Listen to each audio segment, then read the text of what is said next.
Did you know that a small mistake during masturbation after the age of 65 could quietly impact your heart and mental well-being? As we get older, we're often reminded to eat right, stay active, and maintain social ties. But one thing that rarely comes up is how self-intimacy, when done mindfully, can actually be a powerful tool for healing. When approached without care, though, it can just as easily wear down the very systems we're working to protect. In this video, we'll take a closer look at 5 common mistakes people over 65 tend to make during masturbation. These may seem like small habits, but they can have a big effect, draining your energy, putting strain on your heart, and leaving your body more tense than at ease. This isn't about shame, it's about awareness. And once you understand what's really happening in your body, you might begin to see this private act not as something to rush through, but as a meaningful opportunity to support your health in a deeply personal way. Stick with me until the end, because by learning to avoid these simple but significant missteps, you can turn your solo time into a space for restoration, not just release. And the benefits? Better sleep, improved circulation, and a stronger, more connected relationship between your mind and your body. Mistake number 1, rushing through the experience. One of the most common habits, especially later in life, is treating self-pleasure like a quick chore. A few minutes here, a quick release there, and then right back to the day. But when you rush through it, you're not only skipping over pleasure, you could be putting extra strain on your heart, raising your blood pressure, and keeping your nervous system in a state of stress instead of calm. Your body after 65 simply doesn't operate the same way it did at 30. Blood circulates more slowly, hormones shift, and your heart takes longer to respond to physical activity, even something as personal as self-touch. When you move too fast from start to climax, you skip the slow buildup your body actually needs to feel safe, grounded, and relaxed. That kind of sudden stimulation, especially when it's rushed, can trigger more pressure than peace. This isn't about being dramatic. It's about being honest about what your body needs now. I once spoke with a 71-year-old man named Leonard. He told me he'd gotten into the habit of finishing quickly, mostly because he felt like there just wasn't time to slow down. But the more he did it, the more he noticed chest tension and an odd sense of restlessness afterward. It wasn't until he began slowing the process down, paying attention to sensation, breathing deeper, and letting his mind quiet, that he started feeling calm again. His sleep improved, his mood lifted, and the racing in his chest stopped. Masturbation isn't a race, it's a space, a private, sacred space where your body and nervous system have a chance to reconnect and restore. When you let the experience unfold at a slower pace, you activate the parasympathetic nervous system, the part of your body responsible for rest, recovery, digestion, and healing. That's where deep health begins. That's where real relaxation lives. So next time you notice yourself rushing through, pause and ask yourself, what's the rush? Is it habit? Is it embarrassment? Or just a desire to get it over with? Whatever the reason, remember, slowing down isn't a sign of weakness, it's a sign of wisdom. And it may be one of the most powerful things you can do for your well-being, not just your pleasure. Mistake number 2, holding your breath or tensing your body. It might seem like a minor detail, something barely noticeable, but how you breathe and how you hold your body during self-pleasure can deeply affect your health, especially after 65. Many older adults, both men and women, unconsciously develop the habit of holding their breath or tightening their core muscles during the experience. It often happens without any awareness, but even that brief moment of tension or shallow breathing sends a message to your body. You're under stress, not in a state of ease or enjoyment. When you hold your breath, your oxygen levels drop, your blood vessels narrow, and your heart rate spikes. For someone over 65, whose cardiovascular system may already be more sensitive, this isn't just uncomfortable, it can actually be risky. The same goes for clenching your muscles, especially around your abdomen, lower back, or pelvic floor. That kind of internal strain builds up pressure in your body, raises blood pressure, and triggers the sympathetic nervous system, your fight or flight response. In other words, instead of feeling relaxed, your body braces itself as if something's wrong. I remember a 78-year-old retired piano tuner named Raymond. He was mentally sharp, emotionally open, and still active in his daily life. But he often felt drained and heavy after solo time. His doctor couldn't find anything physically wrong. But when we spoke, Raymond realized he'd been tightening his jaw and stomach and breathing in short, shallow bursts the entire time. Once he consciously changed that, slowing his breath, exhaling fully, and softening his muscles, everything shifted.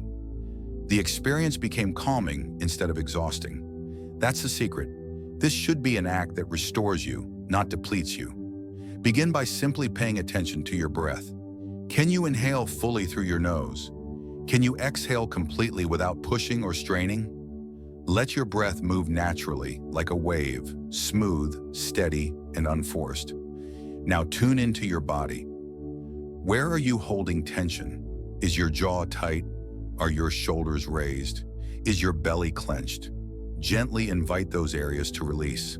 Let your muscles soften. Let gravity do its work. The less you force, the more your body will respond with comfort and ease. Masturbation isn't only about physical release. It's also about restoring balance. And breath is your bridge between the two. The more you breathe, the better your circulation, the more relaxed your muscles become, and the more your nervous system settles into a place of safety. That's where the real benefits live. Better heart rhythm, better sleep, and a body that feels safe and at ease in its own skin. If you're still watching and this insight resonated with you, drop a number 2 in the comments to let me know you're here. And if you haven't subscribed yet, now's a great time to do it. Hit the bell icon so you don't miss any of the upcoming videos. Your support helps us continue sharing content that's both informative and empowering. Now let's move on to the next mistake.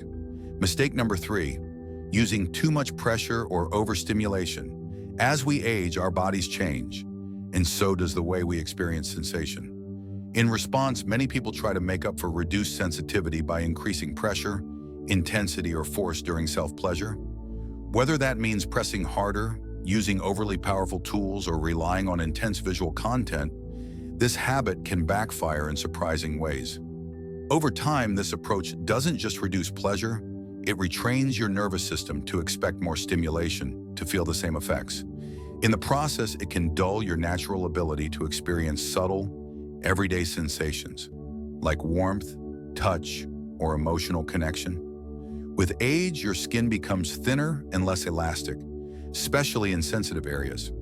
Nerve endings may change, and blood circulation tends to slow down. So when you apply too much pressure or use tools that are overly intense, you're actually pushing your body in the opposite direction of what it needs. This can result in numbness, delayed pleasure, and even small internal injuries that go unnoticed until they start affecting your daily life. This doesn't mean you should avoid stimulation. It just means you should be mindful about the type and intensity. You want stimulation that helps you tune in, not check out. I once spoke with a woman named Marjorie, 69 years old, who had started using increasingly powerful vibrators, hoping to feel something again. But over time, she realized she felt less in her daily life, not just during intimacy, but even during simple moments of human touch or comfort. Once she stepped back, choosing gentler methods like using her hands, softer textures, and a slower, more intentional rhythm, her sensitivity didn't just return, it blossomed. So did her emotional connection to herself. This isn't about going back to how things were in your 30s. It's about evolving, with more presence, not more pressure. Think of your body like music.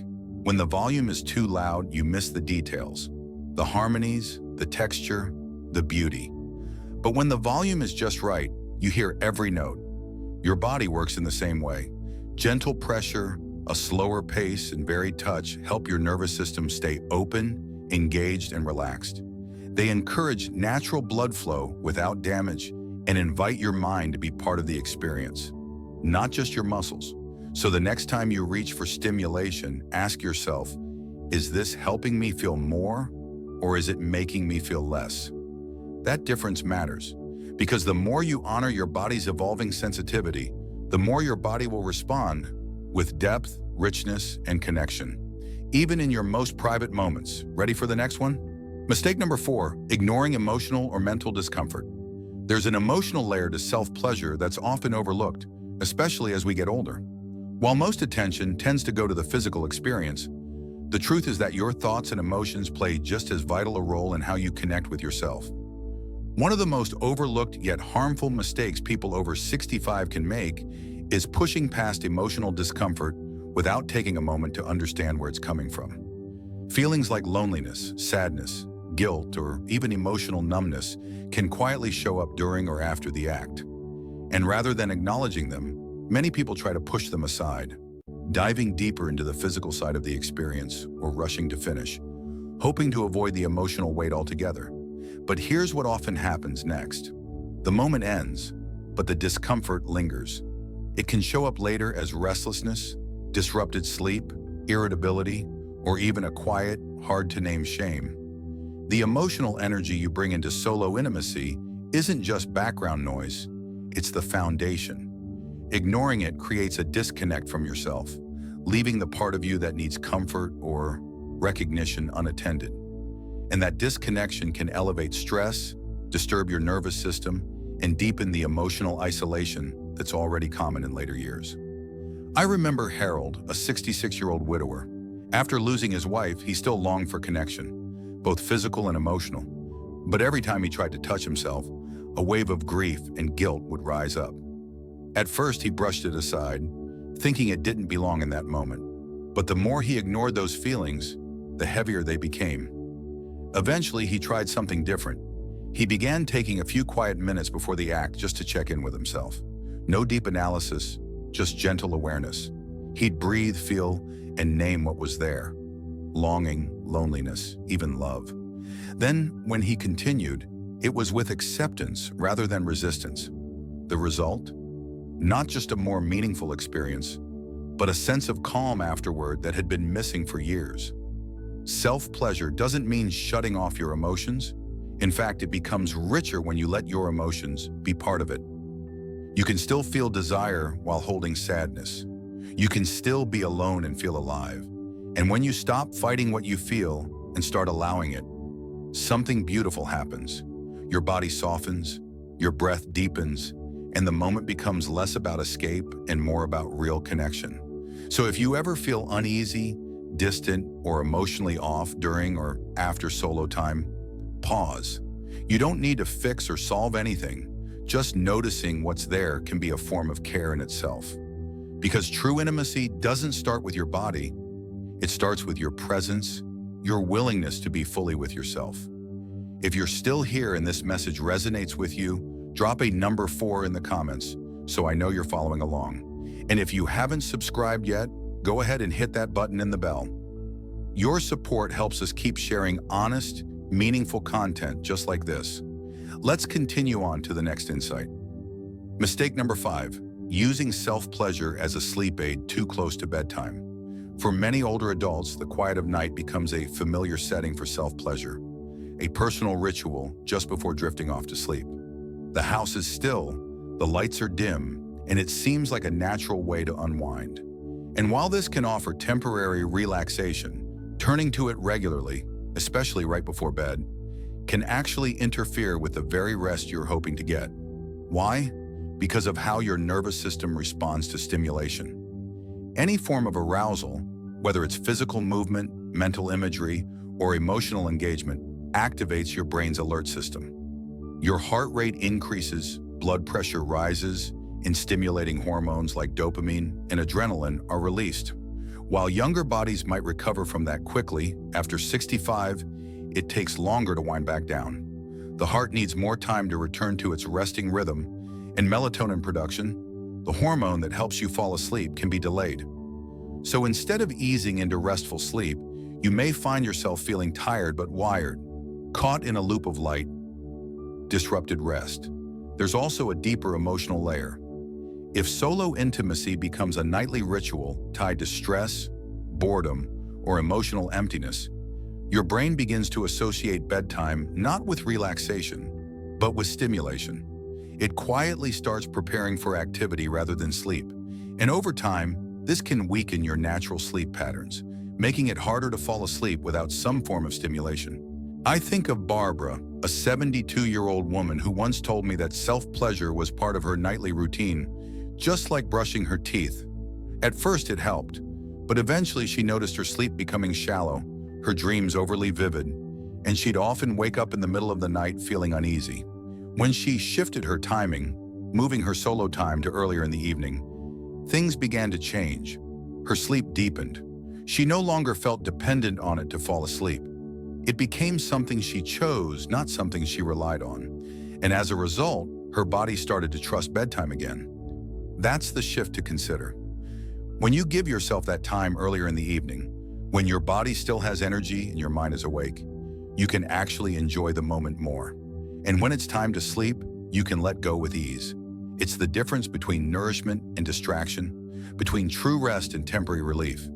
So if you find yourself relying on it every night just to get to sleep, take a moment and ask gently, is this truly helping me rest, or is it part of why I'm not sleeping well?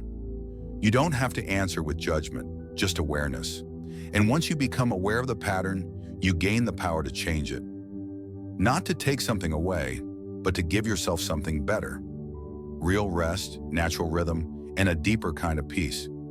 As we come to the end of this video, take a quiet breath and ask yourself, what spoke to me most? Was it the importance of slowing down? The surprising effect of overstimulation? The reminder that emotional honesty is just as important as physical care? Whatever resonated, hold on to it. Because how we care for ourselves in private often reflects how much we truly value ourselves. And at this stage of life, your body isn't falling apart. It's simply shifting, asking for slower rhythms, softer touch, and more conscious presence.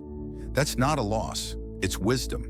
When you begin treating these intimate moments not just as a means of release, but as acts of self-respect, you open the door to healing, not just temporary relief. You don't need to change everything overnight. Start small. Maybe it's breathing more deeply. Maybe it's creating space for emotions. Maybe it's choosing a gentler rhythm. The more present you are with your body, the more your body responds, with calm, clarity, and strength. You've spent your life navigating a noisy world. Now you have the chance to listen inward, with kindness, with curiosity, with trust in the wisdom that says, I'm still here, and I'm still worth showing up for. Thank you for spending this time with us. We'd love to hear from you. Leave a comment below and share one insight you're taking with you today and how you might apply it in your own life. Your words mean a lot to us. And if this video helped you, please like, subscribe, and share it with someone who might benefit. Your support helps us keep creating content that informs and uplifts. We'll see you again soon. In the next video,